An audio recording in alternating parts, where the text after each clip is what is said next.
最近呢 ChatGPT 以及生成式 AI 很火，包括阿里的通义千问以及百度的文心一言。那么它们到底对我们的生活有什么样的影响？以及我和大家来聊一聊如何借助人工智能来彻底变革你的学习方式。第一点呢是要重点了解你所学习的东西，它到底用在什么地方，而不是具体的用法。举个例子，比如说我最近在学 Lua 脚本，你可以把它理解为是一种 Python 脚本，它的主要作用呢是在确保 Redis 执行时的原子性。如果是以前的我在学 Python 或者在学 Lua 的时候，我会具体学习它的变量名字以及 if else 是怎么写，包括它的具体语法等等。这样的话呢会花费我大概1到2天的时间。而现在我的学习方式是这样的，首先我会去了解一下 Lua 脚本它能干什么，比如实现 Redis 原子性。第二呢就是我会去了解 Lua 脚本它是如何和我们常见的 Java 或者 Python 语言进行一个交互，如何从外界传递参数。到这里我的 Lua 学习已经结束了。然后呢现在有一个业务需求需要原子性，那我就立刻知道我需要用 Lua 脚本，然后呢我会直接用人类的语言描述我的业务需求给到 GPT， 然后呢生成 Lua 脚本。那有人就会说了，你怎么能知道它生成的是否正确呢？很简单呀，我自己来测试一下运行一下就好了呀。就比如说我要做尖椒牛肉，以前呢我要看菜谱准备食材准备厨具，现在呢 GPT 帮我做好饭菜，我只要看色香味是否俱全，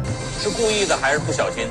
品尝一下就知道它做的好不好。第二呢，学习应该注重广度而不是深度。举个例子，比如说你的特长是在数据库设计、引擎设计或者架构设计上面，就比如说你对他们的设计有很深的理解，但是随着未来科技的发展，内存会越来越便宜，一致性算法也做得越来越好，很大程度上数据库会不再被需要，所有的数据呢也就会相应的放到内存当中持久化。那么如果你读博士是读的这个方向，或者你工作的7、8年一直是这个方向的话，科技的发展会让你长时间积累的知识点分崩离析。那有的小伙伴就要问了，那我们总得深入学习某一个领域，不然的话，如果 AI 也在胡说八道的话，我们没有办法去分别。我觉得这个点提得很好。随着生成式 AI 的出现呢，我们在学习某一领域，只要达到某一种程度，就是说你可以去判别它到底生成的是正确的与否，或者换句话说呢，你有这样的一种鉴别能力，可以有自己的判断，知道它是对是错。就算你学习完成，而不是说具体的你要去了解它怎么去做。就比如我之前的例子，你做好一道尖椒牛肉要花费很长的时间，但是呢，我们必须要去通过刻意练习来判断不同大厨做的尖椒炒肉是否好吃。最后呢，我想说，人工智能呢给人类社会的发展带来了前所未有的挑战，就好比亚当夏娃偷吃禁果获得智慧，最后呢被逐出伊甸园。现在呢，人工智能也逐渐在获得它的智慧。我相信终有一天，我们也会把人工智能逐出我们的伊甸园。好的，以上就是本期视频的所有内容了。大家如果喜欢的话，别忘了点赞、投币、转发、评论哦。那我们下期视频再见，